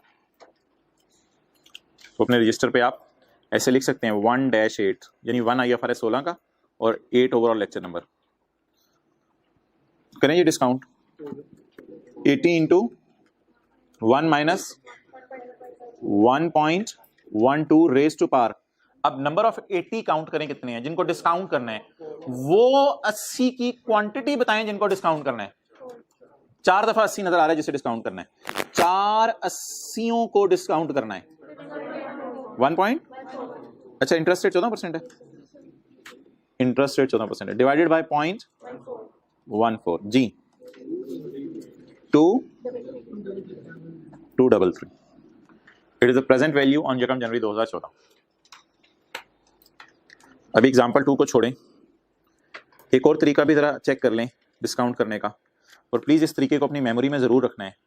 ये तरीका वहां कहीं हेल्प किया करेगा जहां पेमेंट्स बराबर नहीं होंगी, इसलिए इस तरीके को भी जहन में रखना है। दूसरा तरीका क्या है जी प्रेजेंट वैल्यू निकालने का? डंकी वर्क, जिसमें सिंपल फॉर्मूला लगाते हैं। ओ और बड़ा सा लिखना है आपने। ये 2 तरीके हैं। ये पहले वाला 80 है, ये पहले वाला 80 मैंने लिखा है। ये बताएं कितने साल पीछे वापस बुलाने। अब ये नंबर ऑफ 80 नहीं गिनने, ये कितने साल पीछे वापस बुलाने? 1 साल पीछे। 80 इंटू 1.14 रेज टू पावर -1। ये दूसरे वाला 80 कितने साल पीछे बुलाने? 2 साल पीछे। 80 इंटू 1.14 रेज टू पावर -2। तीसरे वाला 80 कितने साल पीछे बुलाने? 3 साल पीछे बुलाने।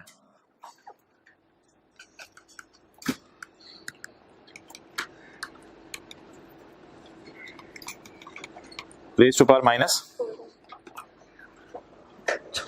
क्या जवाब आ गया? 232 आ रहा है, कोई मसला नहीं, 232 पॉइंट कुछ होगा, 233 आ रहा है।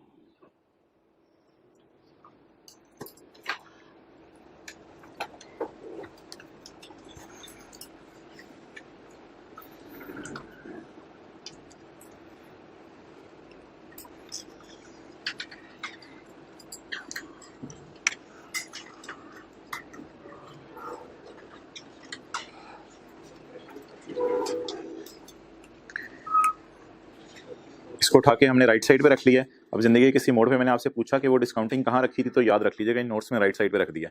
अच्छा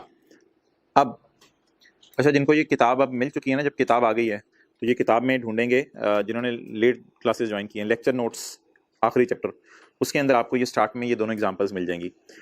अच्छा जी, अगली चीज़ बताएं क्या है, एग्जाम्पल 2 में क्या चैलेंज है आपके लिए? लीज पेमेंट्स ऑफ अल्लाहु Akbar annually in advance. Lease term is 4 year, discount rate is 14%, lease commenced on 1 जनवरी 14। बनाएं जी, क्या कहानी बनेगी? 2014, 15, 16, 17, सही है। हर साल किराया आने किस में? अगर मैंने कोई चीज किराए पे ली है तो इस साल का किराया इस दिन पे करूंगा और साल चीज चलाऊंगा, इस साल का किराया इस दिन पे करूंगा और साल चीज चलाऊंगा, और आखिरी साल का किराया इस दिन पे करूंगा और साल चीज चलाऊंगा। जैसे आप लोग फीस एडवांस में देते हैं, फीस एडवांस में देते हैं, एरियर में नहीं देते कि पेपर आने दें, पास हो जाएगा तो फीस दूंगा। ओके, आप पढ़ें जी, क्या आएगा हजरात? क्लियर? आप बताएं जब मैं एनओटी का फॉर्मूला लगाऊं तो कितनी क्वांटिटी 80 की डिस्काउंट करनी है? 3 80, लेकिन इस 80 को नहीं भूल जाना, इसको डिस्काउंट तो नहीं करना, लेकिन इसको एज इट इज तो लिखना है ना। तो इस 80 को यहां खड़े होके 1 जनवरी 14 पे खड़े होके इस 80 को हम कहेंगे 80 इधर आओ, 80 के ओह मैं इधर ओह, और गलती से इसको हमने आवाज मार दी, बच्चा पीछे खड़ा हो बेटा अब मैं ओह, तो इस 80 को जब आप आवाज मारेंगे 80 ओ मैं इधर, तो इसको डिस्काउंट करने की जरूरत नहीं है। अच्छा ये ना कहिएगा अब जवाब हमारा 233 ही आना है, प्लीज जवाब 233 नहीं आएगा।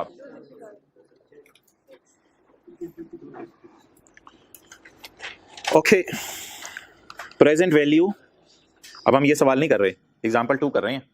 प्रेजेंट वैल्यू ऑन बोलें 1 जनवरी 14, इस 80 को ना एज इट इज आपने लिख लिया करना है, टू थले आ, बस इसको एज इट इज लिख लिया करना है।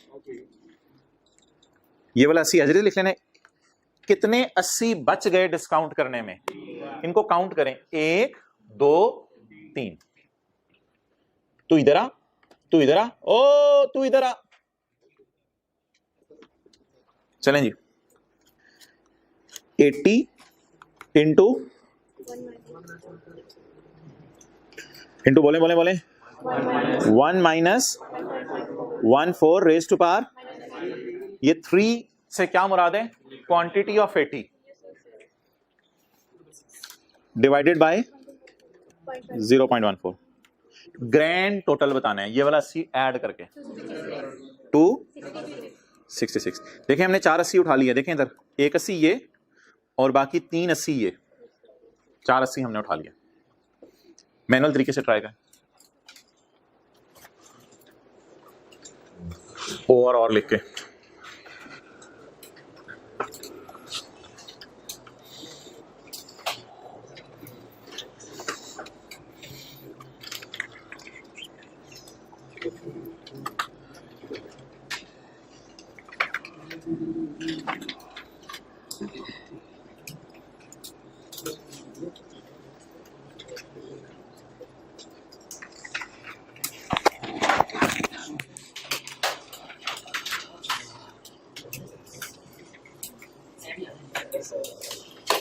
सेम जवाब आ गया।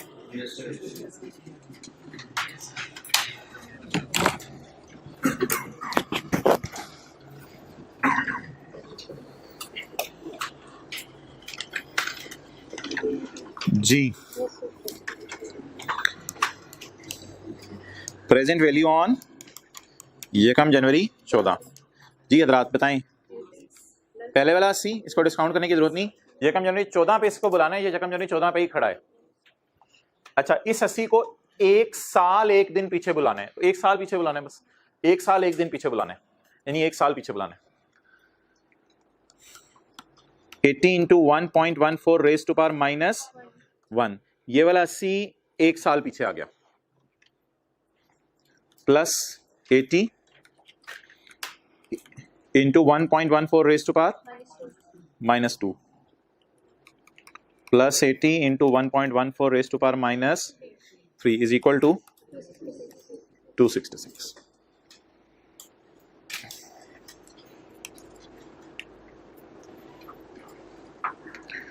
ये किसका हो गया जी?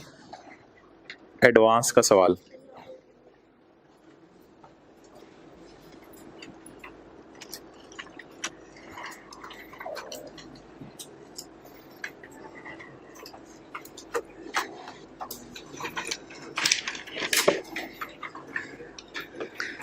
चलें जी, फर्स्ट क्वेश्चन लीज का, चढ़ा लें बाजू ऊपर। अच्छा, सारे शुरू करें, बुरा लगेगा? अच्छा चलो ठीक है, नीचे कर लेते हैं। On 1 January 2010 Mushtaba textile limited acquired a machine on lease. जी, किस्तें बना के खरीदना पसंद की है या बाजार से जाके खरीदना पसंद की है? अच्छा, वैसे एक चीज बताएं, आपके हमसाया कहते हैं यार ये 30 लाख की गाड़ी है और मुझे पसंद भी बड़ी आ गई है और ऐसे जान सी जा रही है देख के मुझे, तो ये गाड़ी मैं लेना चाहता हूं, लेकिन मैं और 30 लाख मुश्किल ही है। को 5-6 लाख का चक्कर होता तो फिर भी ठीक था, वो 30 लाख। तो अब हो सकता है ये बैंक के पास जाए और बैंक वाला इसको अपने जाल में फंसाए और कहे मैं तुम्हें 40 लाख की दे देता हूं, पैसे 6 सालों में दे देना। मैं तुम्हें 40 लाख की दे देता हूं, पैसे 6 सालों में दे देना। आप 30 लाख और 40 लाख का डिफरेंस इंटरेस्ट कितना पे करा होगा? और गाड़ी की प्राइस 30 लाख। अच्छा, ये ट्रांजैक्शन वैसे लीज की होती कैसे होगी? ये बैंक है, ये कस्टमर है जिसको आपने लिखा है मेरा नेबर, गाड़ी चाहिए थी, तो बैंक जरा नजर मारता होगा हमारे स्टॉक में कौन सी गाड़ियां पड़ी हैं, तो बैंक कहता होगा ये वाली ले जाओ, टायर तुम लगवा लेना। ये कहता होगा बैंक? नहीं नहीं नहीं नहीं मेरे भाई, बैंक जो है वो होंडा कंपनी के पास जाएगा। वैसे होंडा वाली भी आपको, हाँ, गाड़ी 30 लाख में मिल जाएगी, सिटी आ रही होगी। होंडा कंपनी के पास जाएगा बैंक। क्लियर? तो बताएं बैंक किससे गाड़ी बाय करेगा? होंडा कंपनी से। इधर से इधर क्या जा रही होगी? गाड़ी। इधर से इधर क्या जा रहा होगा? 30 लाख चला गया, 30 लाख। ओके, तो बैंक किसको पैसे देगा? जारी बात है, बैंक के पास गाड़ियां होती हैं पड़ी हुई, या सॉरी, हाँ, बैंक के पास गाड़ियां पड़ी होती हैं या बैंक को किसी से खरीदनी पड़ती है? बैंक को किसी से खरीदनी पड़ती है, क्योंकि बैंक का कारोबार नहीं है गाड़ियों का। ओके,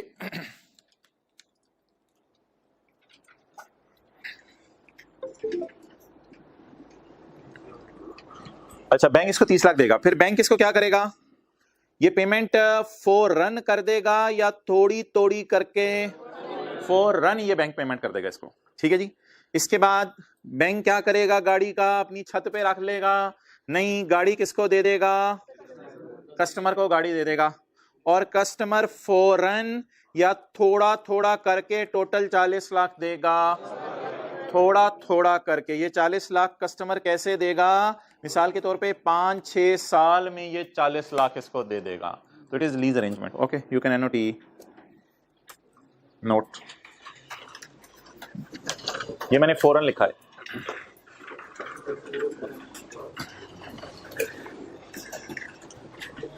इसी तरह का अरेंजमेंट कितनों के जहन में ऑलरेडी था?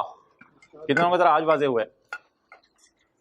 फिर एंड नोट ना ही करते बेहतर है, पहले ही पहुंची हुई सरकार है आप।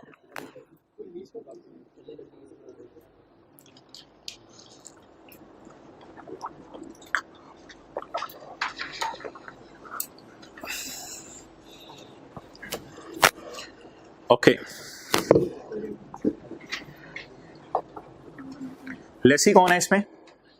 बैंक नहीं यार, लेसी कौन है? कस्टमर। और लेसर बैंक। वो तो होंडा कंपनी वाली वैसे ही मैंने बात बीच में समझाने के लिए बता दी। होंडा कंपनी का इधर हमने कोई नाम नहीं रखना, हमारे अरेंजमेंट में लेसी और लेसर होगा।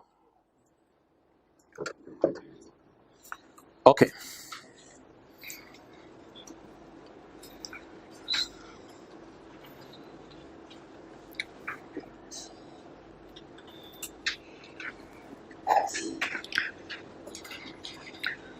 चलिए भाई, अब तस्वीर खींच लें अगर किसी ने और नोट करना है तो। पढ़ें जी, अब जी जरा सारी बात पढ़ें, समझ आ रही है। On 1 January 2010 Mushtaba textile limited acquired a machine on. Mushtaba को गाड़ी की जरूरत पड़ी या मुश्तबा टेक्सटाइल को मशीन की जरूरत पड़ी? मशीन की। आगे बैंक का काम है मशीन जहां मर्जी से खरीद के लाके दे हमें। बैंक ने बस मशीन खरीद के कहीं से लेंगे क्योंकि बैंक में मशीनें पड़ी नहीं होती। Details of the lease are as follows. Fair value बताएं जी मशीन की 412 मिलियन। 412 मिलियन की मशीन है। कितने करोड़ बने? इकाई, दहाई, सैकड़ा, हजार, 10 लाख, 10 लाख, करोड़, 10 करोड़, 41 करोड़। 41 करोड़ की मशीन है। The fair value of machine is 41 crore. तो मुतबा वाला ने सोचा 41 करोड़ की मशीन खरीदते हैं, छोड़ो पर किस्तों में ले लेते हैं। The lease term is 4 year. कितनी किस्तों में, कितने सालों में पैसे दे देने आप? 412 मिलियन देगा। Instalment of 100 is to be paid annually in arrears. Calculator पकड़े साथ वाले का जी। 130 को जरब दें 4 सालों से, 4 किराए 130 के देने हैं 500। तो ऐसा क्यों है कि मुश्तबा 412 वाली चीज के 520 देने को तैयार हो गया? मुश्तबा तो 420 लग रहा है। नहीं सॉरी। तो ऐसी बात क्यों है कि मुश्तबा 412 वाली चीज के 520 देने पे तैयार हो गया है? बिकॉज उसे किस्तें बना के दे दी गई हैं। इंस्टॉलमेंट का लफ्ज लिखा हुआ है। Instalment of 130 are to be paid annually in arrears. 4 साल बाद क्या बनेगा मशीन का जी? 4 साल बाद क्या बनेगा मशीन का? Ownership of asset will be to lessee at the end of. 4 साल के एंड पे ये एसेट किसका बन जाएगा? लेसी का बन जाएगा। तो 4 साल किसके पास था? पास मैं पास पूछ रहे हैं। पास 4 साल किसके पास था? लेसी के पास था। ठीक है, तो 4 साल भी तो इसी की ओनरशिप थी। अच्छा, ओनरशिप का मतलब ऑब्वियसली कुछ लोगों को समझ आ गया होगा, बाकी समझ लें। असल में जिस वक्त गाड़ी खरीदी जाती है ना, तो जैसे ही पिछली मिसाल में वापस आ जाएं, जैसे ही बैंक होंडा कंपनी से गाड़ी खरीदता है तो बैंक पता क्या करता है? बैंक 5-6 साल के लिए जितना अर्सा किस्तें बनाता है, ये गाड़ी की ओनरशिप बैंक के नाम रहती है। अब अगर लेसी गाड़ी चला भी रहा है 5 साल, तो पुलिस वाले कभी भी रोकेंगे लेसी को, तो इस गाड़ी के डॉक्यूमेंट्स मंगवाएंगे, तो गाड़ी के डॉक्यूमेंट्स की जगह बैंक ने कोई ना कोई सबूत दिया होगा कि यार डॉक्यूमेंट्स हमारे पास ओरिजिनल पड़े हुए हैं। ओरिजिनल डॉक्यूमेंट्स इसके नाम नहीं होंगे। ओरिजिनल डॉक्यूमेंट्स किसके नाम होंगे? कितने अरसे तक? ये बैंक अपने पास ओरिजिनल नाम क्यों लगवा के रखता है? एक्साइज वालों का दफ्तर है जहां पे जाके नाम लगती हैं चीजें, तो बैंक अपने नाम लगवा के क्यों रखता है? ताकि वो किराया लेके ना भाग जाए। तो एज ए सिक्योरिटी वो अपने पास रखता है, और 5-6 साल बाद फिर ओनरशिप भी उसके नाम। लेकिन यूज तो मेरे ख्याल से पहले दिन से ही कौन कर रहा होता है? गाड़ी 0 मीटर गाड़ी होती है ये, आमतौर पे बता रहा हूं, वैसे तो यूज भी मिल जाती है। 0 मीटर गाड़ी कस्टमर चला रहा होता है पहले दिन से। लेकिन ओनरशिप कस्टमर को कब ट्रांसफर होगी? जब किस्तों के हिसाब से जान छूट जाएगी, तो फिर ये ओनरशिप इसके नाम क्या कर दी जाएगी? ऐसा जरूरी नहीं होता। आने वाले दिनों में कुछ डिफरेंट चीजें भी हमने पढ़नी है। इस वक्त दुनिया में बहुत कुछ शुरू हो गया है, लेकिन फिलहाल इस सवाल में चौथे साल के एंड पे बताएं क्या बनेगा? गाड़ी लेसी ही चलाता रहेगा 5वें, छठे, 7वें, 10वें साल, पता नहीं कब तक लेसी चलाता रहे, वो लेसी की मर्जी है। तो हो सकता है गाड़ी की उम्र ही 4 साल हो, तो 4 साल वाला लेसी भी इसको फारिग करते। बहरहाल चौथे साल के एंड पे गाड़ी किसको मिल जानी है? लेसी को मिल जानी है। The interest rate implicit in the lease is 10%. तो prepare the journal entries 31 December 2011 in the books of Lesi. Also prepare the balance sheet and SOCI। इसका नोट भी बनता है। चलें छोड़ें अभी, चलें जी सवाल शुरू करें फॉर्मली अपने रजिस्टर पे। वर्किंग 1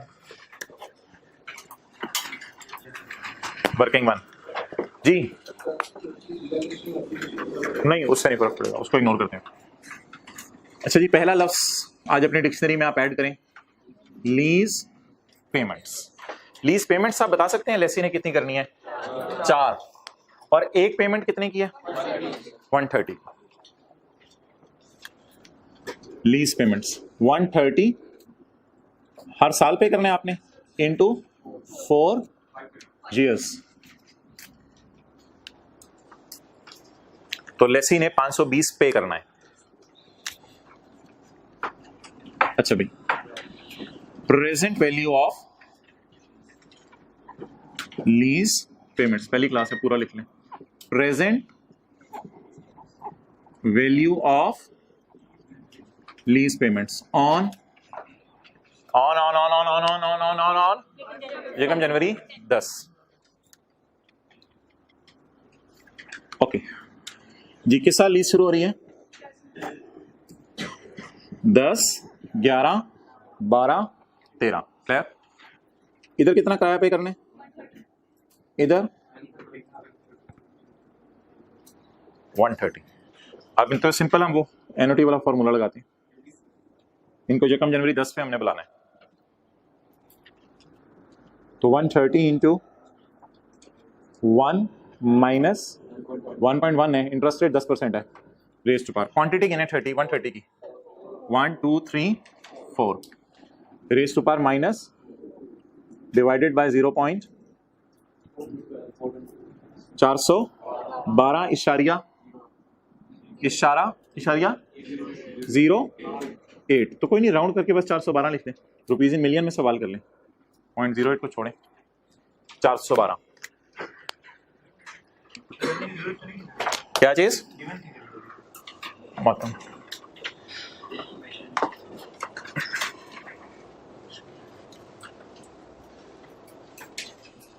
ले इधर।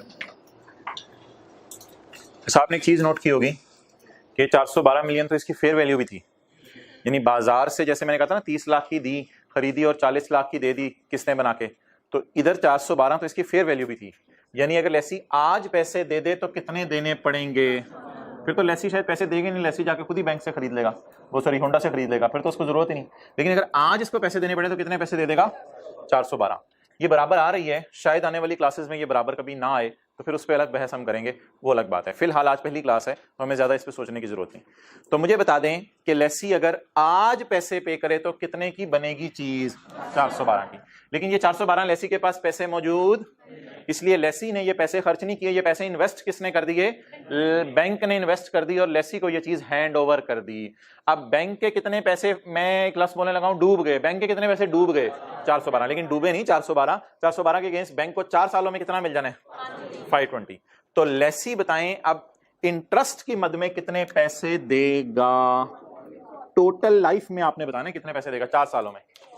108। ये अमाउंट तो प्रिंसिपल लिख लें।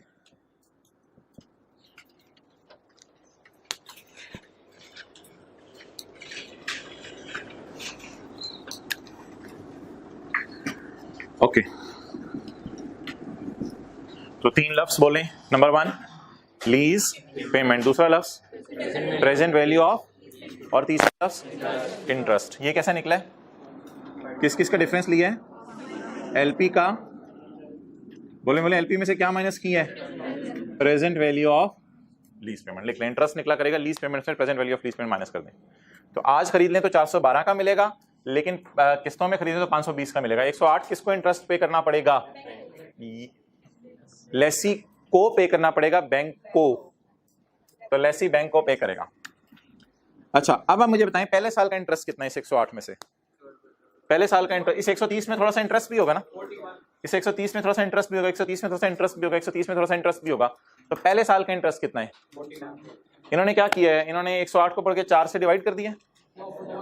ऐसे नहीं बनेगा, ऐसे नहीं बनेगा इंटरेस्ट। क्योंकि देखें, जैसे जैसे आप पैसे उधार उतारते जाते हैं ना, उधार उतर गया और उतर गया उधार, और उतर गया उधार। बीवी कहेगी सरताज 1 साल रह गया, फिर तेरे कंधे फ्री, और उतर गया उधार, पूरा उधार उतर गया। तो जैसे जैसे उधार उतरता जाता है वैसे वैसे इंटरेस्ट क्या होता जाता है? नहीं, मैंने ऐसे मुंह बनाया तो नहीं ज्यादा। जैसे जैसे उधार उतरता जाता है वैसे वैसे इंटरेस्ट कम होता जाता है। शुरू वाले सालों में इंटरेस्ट क्यों ज्यादा होता है? क्योंकि उधार ज्यादा होता है। फिर जैसे जैसे उधार उतारते जाते हैं तो इंटरेस्ट कम। अभी देखना एक कैलकुलेशन होने लगी है। अच्छा, अब हमने चंद कॉलम बनाने हैं। इस टेबल एक बनाएंगे, इस टेबल का नाम होगा अमोर्टाइजेशन शेड्यूल। अमोर्टाइज यानी तकसीम करो इंटरेस्ट को। इंटरेस्ट को 4 से डिवाइड नहीं किया जा सकता। इसमें कॉलम देख लें कौन से आने जी। डेट, इंस्टॉलमेंट, प्रिंसिपल, इंटरेस्ट और बैलेंस। ओके अच्छा, पहली वाली डेट ना आपने एक दफा लिखा जरूर करनी है। पहली वाली डेट 1 जनवरी 2010। इसके बाद अब आपने जितनी किस्तें हैं उनकी डेट लिखनी है। पहली किस्त बताएं। 31/12/10। दूसरी किस्त कब पे होनी है? तीसरी किस्त और चौथी किस्त। चलें जी, 31/12/10, 31/12/11, 31/12/12 और 31/12/13। जी किराए बता दें, कितना किराया पे होने? 130।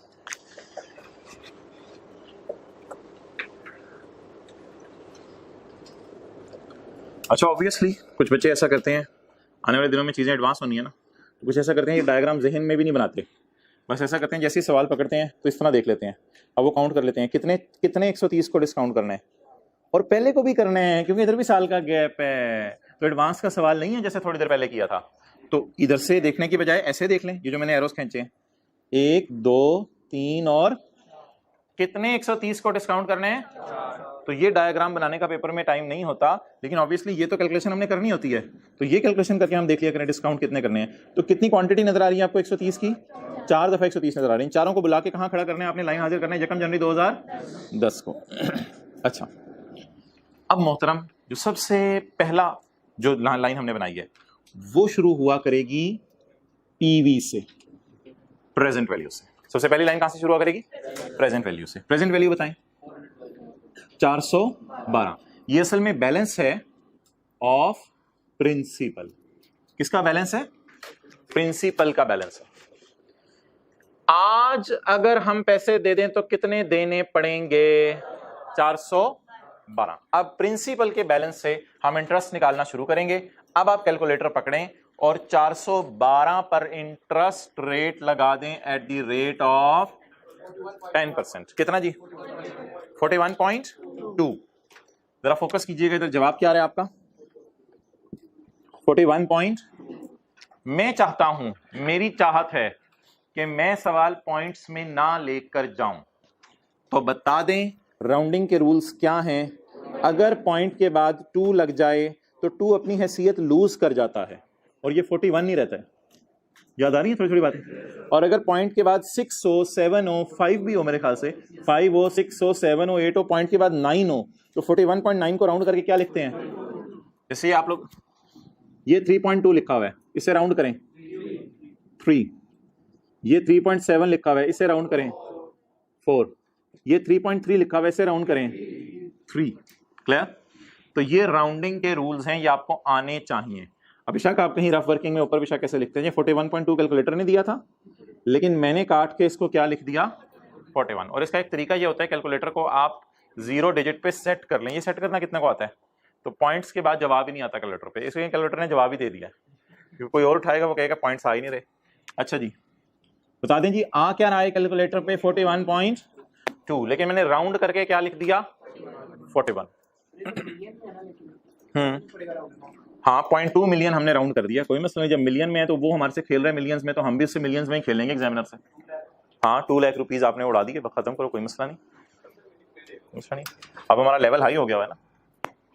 ओके, अब मुझे बताएं पहली किस्त में कितना इंटरेस्ट है? पहली किस्त में कितना इंटरेस्ट है? तो उस किस्त का कितना हिस्सा प्रिंसिपल की मद में? 89।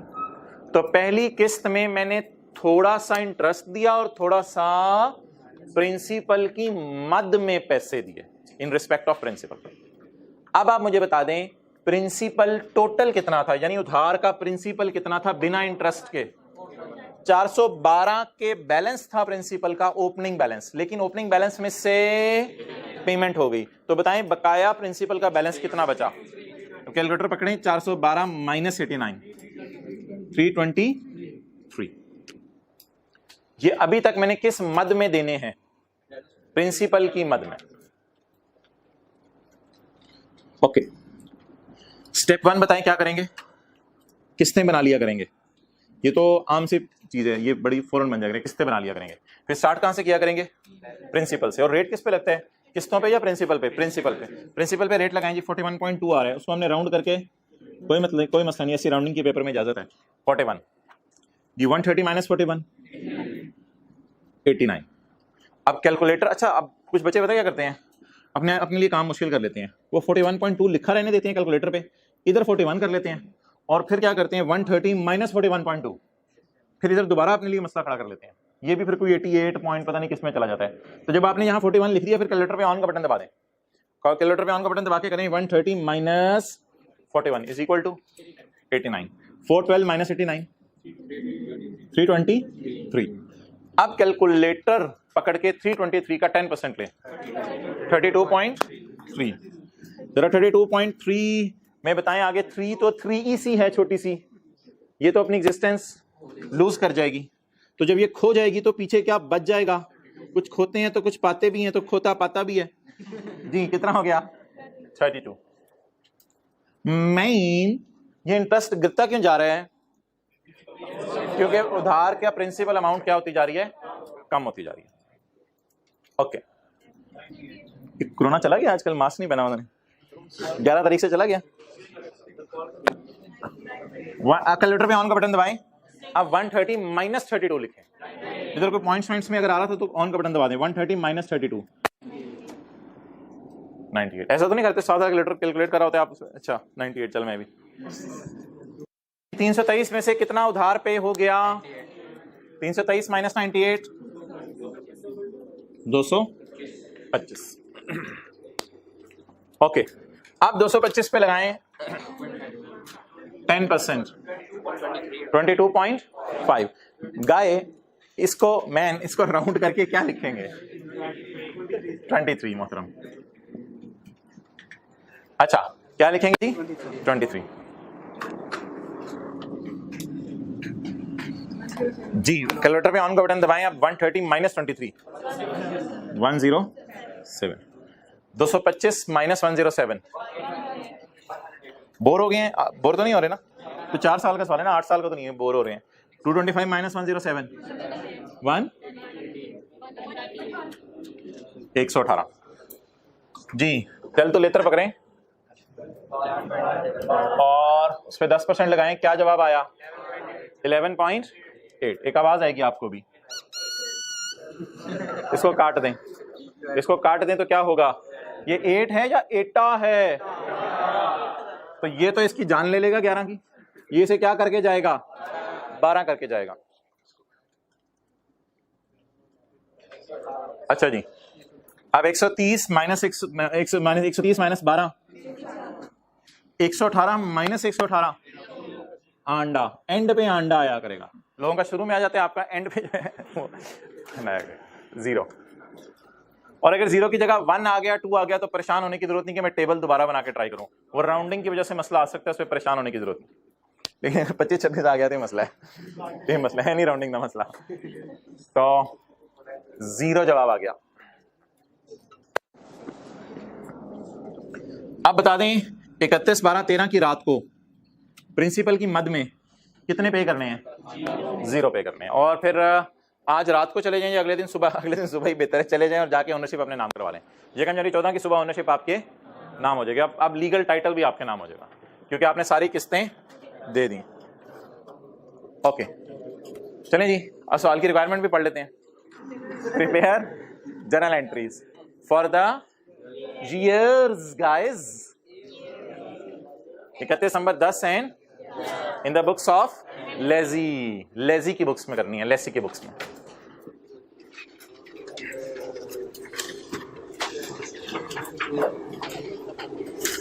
कितनी तेजी से वक्त गुजरा है जिंदगी का, पता ही नहीं चल रहा।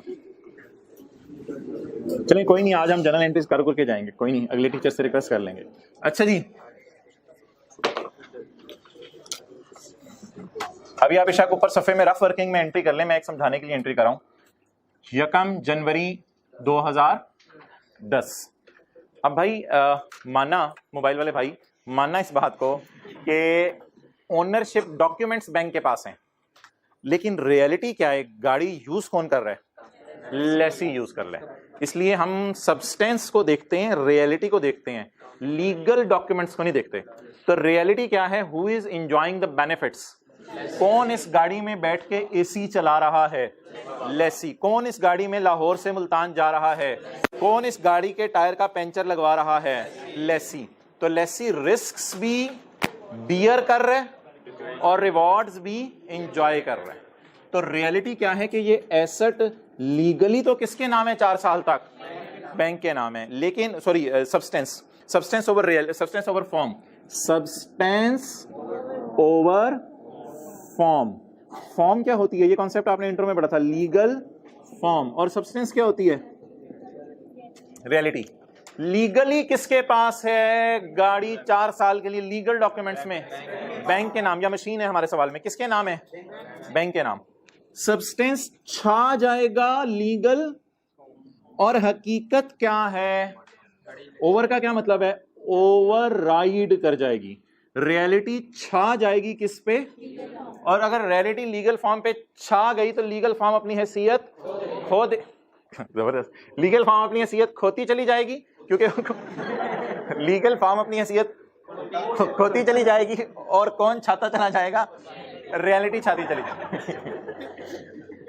ठीक है, खत्म करते हैं। एंट्रीज क्या करनी? अच्छा, ये बात अब लिख लें, तो इतनी सी बात लिख लें, जनरल एंट्रीज कल कर लेते हैं। सब्सटेंस ओवर फॉर्म, और नीचे थोड़ी सी इंग्लिश अब लिख लें इसकी, सब्सटेंस ओवर फॉर्म की। भाई तुम स्टेक लेके ही आंदे हो, बताओ जरा सारे। अच्छा जी, सब्सटेंस ओवर फॉर्म अब लिखें नीचे। In legal documents,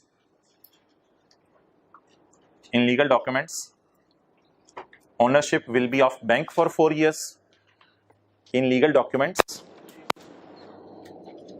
ownership will be of bank for 4 years. But in reality, इसी तरह लिखिएगा, but in, हाँ हल्की बॉल पॉइंट से जरा, but in reality, lessee is enjoying rewards, but in reality lessee is enjoying rewards and bearing risks. Therefore it will be recorded as an asset. Therefore it will be recorded as an asset in the books of, therefore it will be recorded as an asset in the books of, fill in the blanks, in the books of lessee, in the books of lessee. कानूनी तौर पे ये किसका है? Bank का है, लेकिन इस्तेमाल इसे कौन कर रहे हैं? लेसी। कल यहीं से बात कंटिन्यू करेंगे।